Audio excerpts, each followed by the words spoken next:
Welcome back. നമ്മൾ തെരഞ്ഞെടുപ്പിന്റെ ഫലം അറിയാനുള്ള കാത്തിരിപ്പിലാണ്. അതിൽ ഏറ്റവും അവസാനത്തെ മണിക്കൂറിലെ കണക്കെടുപ്പ് എന്ന് പറഞ്ഞു കഴിഞ്ഞാൽ ഓരോ വോട്ടും എണ്ണി തിട്ടപ്പെടുത്തുന്ന കണക്കുകൂട്ടലുകളായിരിക്കും. അതിൽ ചേലക്കരയിലേക്ക് വരും. ഇടത് കോട്ടയാണ് ചേലക്കര. ആ കോട്ട ഇളക്കുമോ പാട്ടുപാടി രമ്യ ഹരിദാസ് എന്ന പെങ്ങളൂട്ടി? അതാണ് അറിയേണ്ടത്, നോക്കുന്നത്. തീർച്ചയായും ചേലക്കര പിടിക്കാൻ അരയും തലയും മുറുക്കിയാണ് UDF കളത്തിലിറങ്ങിയത്. ചേലക്കര പിടിച്ചെടുക്കാം എന്നാണ് കോൺഗ്രസ് പ്രതീക്ഷിക്കുന്നത്. പോളിംഗ് ശതമാനത്തിലെ വർധന തങ്ങൾക്ക് അനുകൂലമാകുമെന്നും കോൺഗ്രസ് കരുതുന്നുണ്ട്.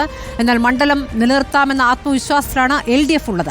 മികച്ച പ്രകടനം കാഴ്ചവെക്കാനാകുമെന്നാണ് NDAയുടെ വിലയിരുത്തൽ. നമുക്ക് നമ്മുടെ പ്രതിനിധികളുണ്ട് വിശദമായ വിലയിരുത്തലുമായി. അതെ, സായ്കുമാർ UDF ക്യാമ്പിലെ ഓരോ ചലനങ്ങളും നിരീക്ഷിച്ചിട്ടുണ്ട്. സായ്കുമാർ ഇപ്പോൾ നമുക്ക് മുന്നിൽ വെക്കുന്ന ഒരു അവകാശവാദം എന്ന് പറയുന്നത് 3000 മുതൽ 5000 വരെ വോട്ടിന്റെ ലീഡ് നേടുമെന്നാണ്. പക്ഷേ സിനോജ് പറയുന്നു അത് നടക്കില്ല എന്ന്. LDF ക്യാമ്പിൽ പോയിട്ടാണ് സിനോജ് നിൽക്കുന്നത്. 18000 വോട്ടിന്റെ ഭൂരിപക്ഷം കിട്ടുമെന്നാണ് സിനോജ് അവകാശപ്പെടുന്നത്. അതേസമയം അർജുൻ മട്ടന്നൂരാകട്ടെ 40000 വോട്ടുകൾക്ക് മുകളിൽ K ബാലകൃഷ്ണൻ പിടിക്കുമെന്നാണ്. ഇതൊന്നുമല്ല, എന്റെ കയ്യിൽ മറ്റു ചില കണക്കുകൾ ഉണ്ടെന്ന് പറഞ്ഞ ജെയ്സൺ ചാമോളപ്പിലും തയ്യാറായി നിൽക്കുകയാണ്. ഉണ്ണി സാർ, അപ്പോൾ സിറ്റിംഗ് സീറ്റാണ്. നമുക്ക് സിനോജിലേക്ക് പോയാലോ? LDFിലേക്ക്. തീർച്ചയായിട്ടും. ഓക്കെ, ഈ കഴിഞ്ഞ 28 വർഷമായി 1996 മുതൽ 2024 വരെയുള്ള 28 വർഷമായി ചേലക്കര എന്ന് പറയുന്നത് ഇടതുകോട്ടയാണ്. ഒരു സംശയവും അക്കാര്യത്തിൽ വേണ്ട. ഏറ്റവും അവസാനം നടന്ന തിരഞ്ഞെടുപ്പിൽ അത്ഭുതകരമായ മാർജിനോടുകൂടിയാണ് K രാധാകൃഷ്ണൻ അവിടെ വിജയിച്ചിരിക്കുന്നത്. 39,400 വോട്ടുകളുടെ ഭൂരിപക്ഷമാണ് കഴിഞ്ഞ നിയമസഭാ തെരഞ്ഞെടുപ്പിൽ രാധാകൃഷ്ണൻ അവിടെ നേടിയത്. എന്നാൽ 24-ൽ നടന്ന ലോക്സഭാ തെരഞ്ഞെടുപ്പിൽ ആ ഭൂരിപക്ഷം കുറഞ്ഞിട്ടുണ്ട്. 5700-ലേക്ക് അത് താഴ്ന്നിട്ടുണ്ട്. അതൊക്കെ തന്നെയാണ് രമ്യ ഹരിദാസിൻ്റെയും കോൺഗ്രസിൻ്റെയും അവിടുത്തെ പ്രതീക്ഷ. സിനോജ് ഇപ്പോൾ അവിടുത്തെ സ്ഥാനാർത്ഥി എന്ന് പറയുന്നത് പ്രദീപാണ്. പ്രദീപ് 2016-ൽ അവിടെ നിന്ന് 10,200ഓളം വോട്ടിൻ്റെ ഭൂരിപക്ഷത്തിൽ വിജയിച്ചു വന്ന ആളാണ്. എന്നാൽ പ്രദീപ് അവിടെ നേരിടുന്ന ഒരു പ്രശ്നം മറ്റു മണ്ഡലങ്ങളിൽ നിന്ന് വ്യത്യസ്തമായ, അതായത് പാലക്കാട്ടിൽ നിന്നും വയനാട്ടിൽ നിന്നും വ്യത്യസ്തമായ ആൻറ്റി ഇൻകംബൻസി എന്ന് പറയുന്നൊരു സംഭവമുണ്ട്. സർക്കാർ വിരുദ്ധ തരംഗം. അത്തരമൊരു തരംഗം അവിടെ വർക്ക് ചെയ്യുന്നുണ്ടോ? അതോ അതിനൊക്കെ മീതെ ഇടതുപക്ഷത്തെ വിശ്വസിച്ചുകൊണ്ട് ഇടതുപക്ഷത്തിൻ്റെ പതാക ഉയർത്തിപ്പിടിച്ചുകൊണ്ട് ഇക്കുറിയും വോട്ടർമാർ പോളിംഗ് ബൂത്തിലേക്ക് പോയോ? വലിയൊരു വിജയം പ്രദീപിന് ലഭിക്കുമെന്ന് തന്നെയാണോ? ആ ആത്മവിശ്വാസത്തിൽ തന്നെയാണോ CPM-ഉം ഇടത് ക്യാമ്പും? ഉണ്ണിവർഷൻ, തീർച്ചയായിട്ടും. അതായത് ചെങ്കോട്ട തകർക്കാൻ ആർക്കും, അത് UDF ആയിക്കോട്ടെ, PV അൻവർ ആയിക്കോട്ടെ, BJP ആയിക്കോട്ടെ, ആർക്കും തകർക്കാൻ കഴിയില്ലെന്നൊരു ആത്മവിശ്വാസം LDF ക്യാമ്പിനുണ്ട്.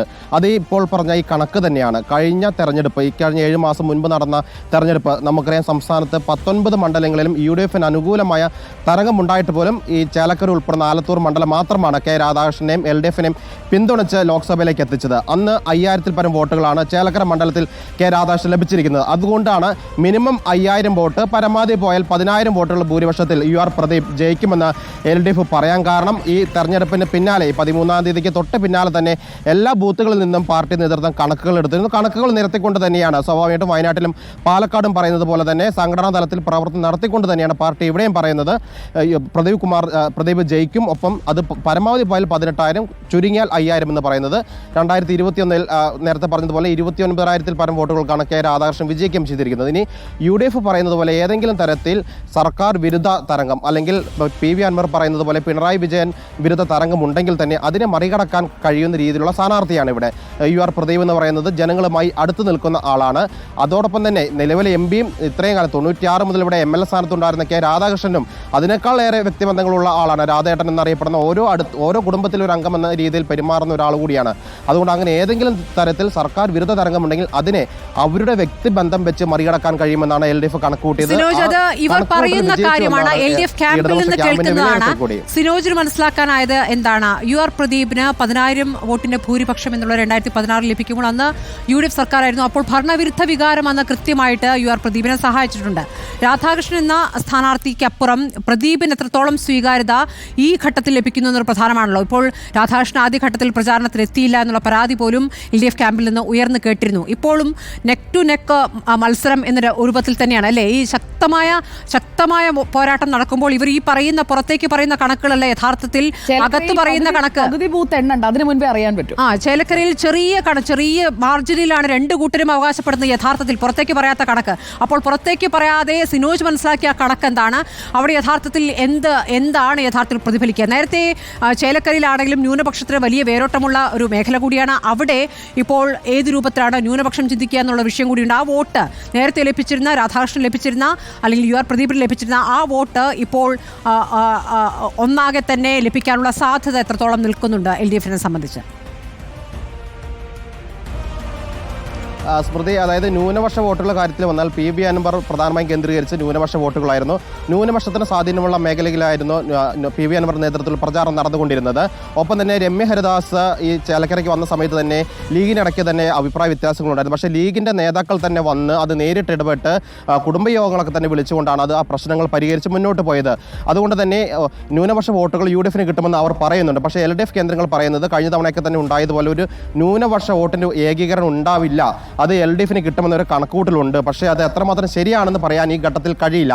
ഈ മുൻപം വിഷയമൊക്കെ തന്നെ ഇവിടെയും സൈലൻ്റായിട്ട് ചർച്ച ചെയ്തിരുന്നു. അതുകൊണ്ട് തന്നെ ന്യൂനപക്ഷ വോട്ടുകൾ എവിടേക്ക് പോകുമെന്നൊരു ആശങ്ക LDF ക്യാമ്പിൽ സ്വാഭാവികമായിട്ടുണ്ട്. അതോടൊപ്പം തന്നെ PV അൻവർ സ്വാഭാവികമായിട്ട് പറഞ്ഞിരിക്കുന്നത് പിണറായി വിജയൻ വിരുദ്ധ വോട്ടുകൾ എന്ന് പറയുമ്പോൾ ഇടതുപക്ഷ വോട്ടുകൾ സ്വാഭാവികമായിട്ട് പിടിക്കുമെന്ന് പറയുന്നു. അങ്ങനെ വന്നു കഴിഞ്ഞാൽ അത് UDF-നാണ് അനുകൂലമായിട്ട് വരേണ്ടത്. പക്ഷേ LDF ക്യാമ്പ് പറയുന്നത് PV അൻവർ ഇങ്ങനെയൊക്കെ തന്നെ മുന്നോട്ട് പറഞ്ഞിട്ടുണ്ടെങ്കിൽ അവർ സ്ഥാനാർത്ഥിയെ നിർത്തിയത് കോൺഗ്രസിൽ നിന്ന് അഭിപ്രായ വ്യത്യാസത്തോടെ മുന്നോട്ട് വന്ന സുധീരനാണ് നിർത്തിയിരിക്കുന്നത്. അതുകൊണ്ട് സ്വാഭാവികമായിട്ടും ഇടതുപക്ഷത്തെ ആരും സുധീരന് വോട്ട് ചെയ്യില്ല. പകരം കോൺഗ്രസിൽ അഭിപ്രായ വ്യത്യാസമുള്ള രമ്യ ഹരിദാസിനോട് വിയോജിപ്പുള്ള, കോൺഗ്രസ് നേതൃത്വത്തോട് വിയോജിപ്പുള്ള, VD സതീശനോട് വിയോജിപ്പുള്ള ആളുകൾ, കോൺഗ്രസ് ആളുകൾ തന്നെ സുധീരന് വോട്ട് ചെയ്യുള്ളൂ. അങ്ങനെ കണക്കാക്കിയാൽ ഇടത് ക്യാമ്പിൽ നിന്ന് സുധീരന് വോട്ട് പോവില്ല എന്നാണ് ഇടത് ക്യാമ്പ് പറയുന്നത്.